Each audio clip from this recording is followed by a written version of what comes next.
Last lecture میں ایک سبق پڑھا تھا، اس کا عنوان تھا غزوہ بدر. پڑھا تھا نا بیٹا؟ اس کے اندر آپ نے دو لفظ پڑھے تھے. ایک لفظ ہوتا ہے بیٹا غزوہ اور ایک ہوتا ہے سریہ. ٹھیک ہے، دو لفظ ہیں. ان دونوں کا فرق یہ ہے، غزوہ اس جنگ کو کہتے ہیں جس میں نبی پاک صلی اللہ علیہ وسلم نے خود شرکت کی ہو. ٹھیک ہے بیٹا، غزوہ پہلا لفظ فوکس کریں. غزوہ اس جنگ کو کہتے ہیں جس میں نبی پاک صلی اللہ علیہ وسلم نے شرکت کی ہو. اور نیچے لفظ میں نے لکھا ہے سریہ. سریہ وہ جنگ ہوتی ہے جس میں نبی صلی اللہ علیہ وسلم نے شرکت نہ کی ہو. آپ صلی اللہ علیہ وسلم نے مدینہ میں آ کر جتنی جنگوں میں حصہ لیا وہ تقریباً کوئی 27 یا 29 ہیں. ٹھیک ہے، تو 27 یا 29 غزوات ہیں. باقی جنگیں جتنی ہیں وہ ساری کیا ہیں؟ سریہ ہیں. جیسے آپ نے پچھلا چیپٹر پڑھا تھا، اس کا عنوان تھا غزوہ بدر.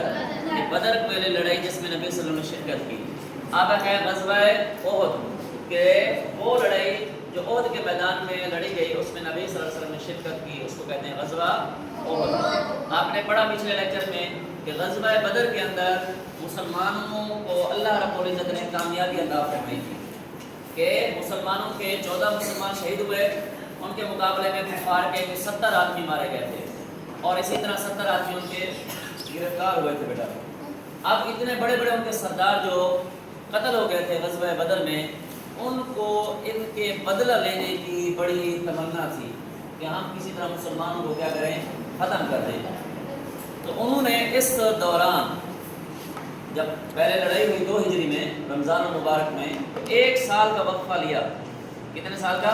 1 سال. اس دوران انہوں نے اونٹ جمع کیے، گھوڑے جمع کیے، لوگوں کو جمع کیا. تو تقریباً کوئی 3000 کے قریب، کتنے؟ 3000 کے قریب اپنے شاہ سوار جو ان کے بڑے بڑے جنگجو تھے ان کو انہوں نے کیا کیا بیٹا؟ اکٹھا کیا، لڑائی کے لیے ان کو تیار کیا. تو 3000 جنگجو اپنے ساتھ لے کر وہ کہاں پر آ گئے؟ مدینہ کی طرف.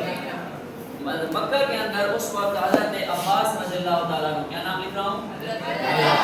عباس رضی اللہ تعالیٰ عنہ، جو ابھی تک وہ کہاں پر تھے؟ مکہ میں رہائش پذیر تھے. انہوں نے اطلاع بھیجی نبی صلی اللہ علیہ وسلم کو کہ اس طرح مکہ کے لوگ کیا ہیں، مسلمانوں پر حملہ کرنے کی تیاری کر رہے ہیں. پاک صلی اللہ علیہ وسلم کو حضرت عباس نے اطلاع بھیجی کہ مکہ کے لوگ مسلمانوں پر حملہ کرنے کی کیا کر رہے ہیں، تیاری کر رہے ہیں. آپ صلی اللہ علیہ وسلم نے بھی صحابہ کرام سے مشورہ لیا. تو اس وقت صحابہ کرام کا مشورہ یہ لیا گیا کہ کیا یہ جو جنگ ہے، یہ جو لڑنے کے لیے آ رہے ہیں، ہم مدینہ کے اندر رہ کر لڑیں یا مدینہ سے باہر جا کر لڑیں. تو اس فیصلہ یہ ہوا کہ مدینہ سے باہر جا کر کیا ہے، جنگ لڑی جائے. تو مسلمانوں کی تعداد تھی بیٹا جی 1000. کتنی؟ 1000. کفار کی تعداد کتنی؟ 3000. مسلمانوں کی تعداد 1000. اب 1000 میں سے اگلی بات سنیں کہ جب یہ مشورہ لیا جا رہا تھا تو منافقین جو مدینہ کے اندر تھے، جو ظاہری طور پر مسلمان ہو گئے تھے، ان کا ایک سردار تھا، اس کا نام تھا عبداللہ بن ابی. کیا نام تھا؟ عبداللہ بن ابی جو تھا یہ منافقین کا سردار تھا. اس نے اس بات کو ایشو بنایا کہ میں نے مشورہ دیا تھا کہ مدینہ کے اندر رہ کر لڑائی لڑی جائے، میرے مشورے پر تو عمل نہیں ہوا. ٹھیک ہے، یہ پھر اپنے دوستوں کو، اپنے ساتھیوں کو لے کر واپس آ گیا مسلمانوں سے. تو یوں مسلمانوں میں سے 300 بندے کیا ہو گئے بیٹا جی، مائنس ہو گئے. اب مسلمانوں کی تعداد کتنی رہ گئی؟ 700 کے قریب کے مسلمان جنگ کرنے جا رہے ہیں. کن کے ساتھ؟ 3000 کے ساتھ. اور کفار جو 3000 تھے، ان کے 3000 میں سے 700 آدمی وہ تھے جو زرہ جنہوں نے پہنی ہوئی تھی. آپ نے ارطغرل ڈرامہ دیکھا ہوگا، اس کے اندر آپ دیکھیں کہ انہوں نے ایک لوہے کا لباس پہنا ہوتا ہے. جو لوہے کا لباس پہنا ہوتا ہے اس کو زرہ کرنا کہتے ہیں، پہننا. ٹھیک ہے، تو 700 بندے وہ تھے ان کے جنہوں نے زرہ پہنی ہوئی تھی بیٹا. اور پھر ان کے انہوں نے 200 گھوڑے اور 300 اونٹ، 200 گھوڑے اور 300 اونٹ ان کے ساتھ تھے جو لڑائی کے لیے تیار تھے. اور خواتین کو ساتھ لے آئے. یہ لوگ کیوں لے آئے؟ تاکہ وہ اشعار پڑھیں اور ان کے لوگوں کو کیا ہو مزید حوصلہ بڑھے، غیرت دلائیں۔ تو رجزی اشعار پڑھنے لگے۔ تو مسلمانوں کی تعداد اب کتنی رہ گئی بیٹا؟ 700۔ مسلمان جب باہر نکلے تو آپ صلی اللہ علیہ وسلم نے احد، ایک پہاڑ کا نام ہے، احد کس کا نام ہے بیٹا؟ ایک پہاڑ کا نام ہے۔ وہاں پر پہنچ کر نبی صلی اللہ علیہ وسلم نے ایک حکمت عملی یہ اختیار فرمائی کہ وہاں ایک درہ تھا۔ کیا تھا بیٹا؟ ایک درہ تھا۔ وہاں پر نبی صلی اللہ علیہ وسلم نے 50 تیر اندازوں کو مقرر فرمایا۔ کتنے؟ 50۔ ان 50 کا جو سردار بنایا جن کو، ان کا نام تھا حضرت عبداللہ بن جبیر۔ کیا نام ہے؟ عبداللہ بن جبیر رضی اللہ تعالی عنہ۔ آپ صلی اللہ علیہ وسلم نے فرمایا کہ اگر ہمیں فتح ہو یا ہمیں شکست ہو، آپ لوگوں نے اس جگہ کو خالی نہیں کرنا، اس جگہ کو خالی نہیں کرنا۔ ابتدا میں مسلمانوں کو فتح نصیب ہوئی، جب کفار بھاگنے لگے تو پھر کیا ہوا؟ کفار بھاگنے لگے تو ان مسلمانوں نے جو درہ پر موجود تھے 50، ان کے آپس میں اختلاف ہوا کہ ہم اب کیونکہ جنگ جیت چکے ہیں، کفار بھاگ چکے ہیں، اب ہمیں کیا کرنا چاہیے؟ اس جگہ کو خالی کر دینا چاہیے، ہمیں بھی مال غنیمت کو کیا کرنا چاہیے؟ حاصل کرنا چاہیے۔ لیکن حضرت عبداللہ بن جبیر کہتے رہے کہ اللہ کے رسول صلی اللہ علیہ وسلم نے کیا ہمیں منع فرمایا تھا۔ کچھ صحابہ کرام وہاں سے جب نیچے آئے، ادھر دوسری طرف حضرت خالد بن ولید، کیا نام لکھ رہا ہوں؟ خالد بن ولید، یہ ابھی مسلمان نہیں ہوئے تھے۔ خالد بن ولید ابھی مسلمان نہیں ہوئے تھے۔ جب انہوں نے دیکھا کہ درے کے لوگ کم ہو رہے ہیں، وہاں جگہ کم ہو رہی ہے، تیر اندازوں کی تعداد کم ہو رہی ہے، تو انہوں نے پیچھے سے وہاں حملہ کر دیا مسلمانوں پر۔ جب اس درے سے حضرت خالد بن ولید نے حملہ کیا، اس وقت مسلمان نہیں تھے، تو مسلمان مال غنیمت اکٹھا کر رہے تھے۔ اچانک جنگ کا وہ ماحول تھا وہ تبدیل ہو گیا، اچانک مسلمانوں پر کیا ہو گیا؟ حملہ ہو گیا۔ تو بڑے بڑے مسلمان اس کے اندر پھر کیا ہو گئے؟ شہید ہو گئے۔ خاص طور پر حضرت حمزہ رضی اللہ تعالیٰ عنہ۔ کون؟ حضرت حمزہ رضی اللہ تعالیٰ عنہ جو نبی صلی اللہ علیہ وسلم کے چچا تھے، وہ اس جنگ کے اندر کیا ہو گئے بیٹا؟ شہید ہو گئے۔ اور پھر ان کا مسئلہ کیا گیا، ان کے ناک کاٹا گیا، ان کے بعد ان کو شہید کس نے کیا؟ ان کو شہید کرنے والے کا نام تھا وحشی۔ کیا نام تھا؟ وحشی بن حرب۔ یہ ابھی بعد میں فتح مکہ پر مسلمان ہوا، یہ اس نے نیزہ مارا، تو پھر کیا ہوا؟ حضرت حمزہ شہید ہو گئے۔ اور اس وقت جو غزوہ احد میں کفار کی طرف سے سردار تھا، اس کا نام تھا ابو سفیان۔ کفار کے سردار کا کیا نام تھا؟ ابو سفیان۔ یہ ابھی اس وقت یہ بھی مسلمان نہیں ہوا تھا، یہ فتح مکہ کے اوپر مسلمان ہوا بیٹا۔ ابو سفیان کی بیوی تھی، اس کا نام تھا ہندا۔ کیا نام تھا؟ ہندا بنت عتبہ۔ ہندا کا باپ اور بیٹے اس کے غزوہ بدر کے اندر قتل ہو گئے تھے، تو اس نے قسم اٹھا رکھی تھی کہ میں بھی کیا کروں گی، اس وقت سر میں تیل نہیں لگاؤں گی جب تک اپنے باپ کا اور اپنے بیٹوں کا بدلہ نہیں لے لوں گی۔ تو اس نے اپنے اس کام کے لیے وحشی جو اس کا غلام تھا، اس کو تیار کیا تھا۔ تو وحشی نے نشانہ تاک کر، گھات لگا کر حضرت حمزہ کو وہ برچھی ماری، جیسے حضرت حمزہ کیا ہو گئے؟ شہید ہو گئے۔ بعد میں اس کا کلیجہ چبانے والی عورت کا نام کیا تھا؟ اسی یہی ہندا ہے۔ تو ابو سفیان اس وقت مسلمان نہیں ہوا تھا، خیر۔ تو ابو سفیان کیا تھا؟ کفار کا سردار تھا۔ اب اس جنگ کے اندر جب دوسری طرف سے خالد بن ولید رضی اللہ تعالیٰ عنہ نے حملہ کیا، تو نبی پاک صلی اللہ علیہ وسلم کے بارے میں افواہ پھیل گئی کہ نعوذ باللہ آپ کو کیا کر دیا گیا؟ شہید کر دیا گیا۔ تو حضرت مصعب بن عمیر ایک صحابی ہیں، کیا نام ہے؟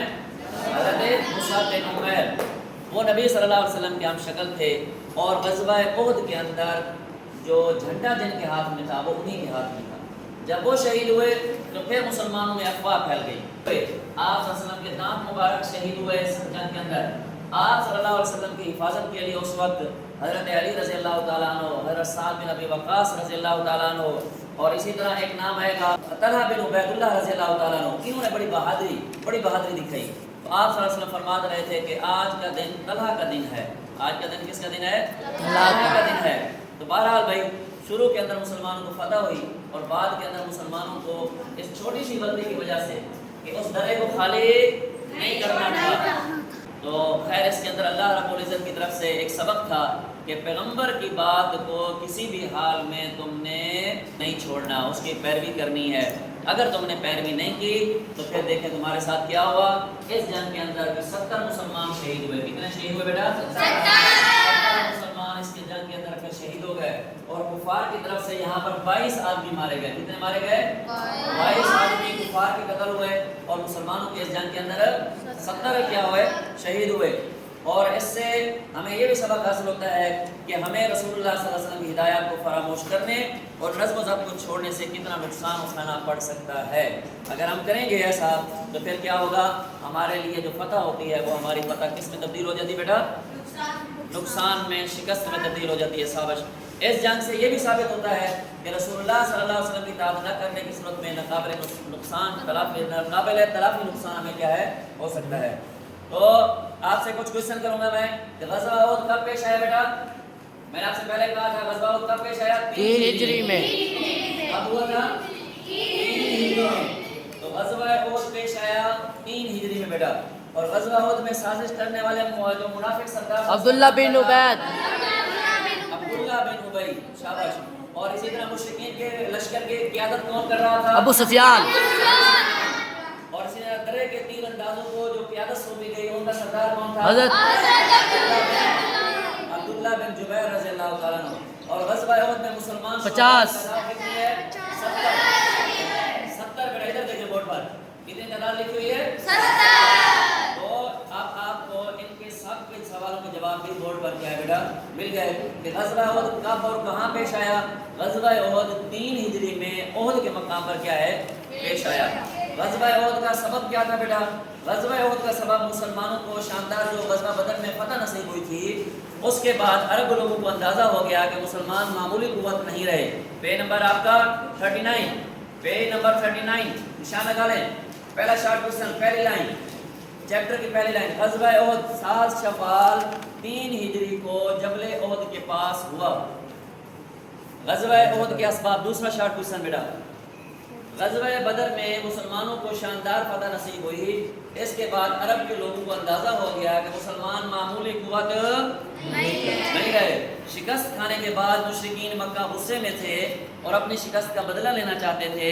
وہ تجارتی راستوں پر قبضے کے خواہش مند تھے، وہ یہ بھی چاہتے تھے کہ غزوہ بدر میں قریش کی بے عزتی کا بدلہ لیا جائے اور مسلمانوں کو شکست دے کر اپنا کھویا ہوا وقار بحال کیا جائے۔ تیسرا سوال ہے بیٹا، غزوہ احد میں منافقین کا کیا کردار تھا؟ اگلے صفحے پر آؤ، پیج نمبر 40 دوسری لائن دیکھیں۔ مدینہ منورہ سے باہر جا کر لڑنے کے فیصلے کو بہانہ بنا کر منافقین کا سردار عبداللہ بن ابی اپنے 300 ساتھیوں کو لے کر جنگ سے الگ ہو گیا۔ اس نے بہانہ بنایا کہ شہر کے اندر رہ کر جنگ لڑنے کا اس کا مشورہ نہیں مانا گیا۔ یہاں تک ہوگا S Q number 3۔ S Q number 4 بیٹا، کہ غزوہ احد میں خواتین نے کیا خدمات انجام دی؟ مسلمان خواتین نے، یہ نتائج سے اوپر والی لائن دیکھیں، پیج نمبر 40 نیچے نتائج والی ہیڈنگ دی ہوئی ہے، نیچے سے نتائج والی ہیڈنگ دی ہوئی ہے نا، اس ہیڈنگ سے اوپر والی لائن دیکھیں کیا لکھا ہوا ہے کہ اس جنگ میں مردوں کے ساتھ ساتھ خواتین نے بھی بڑی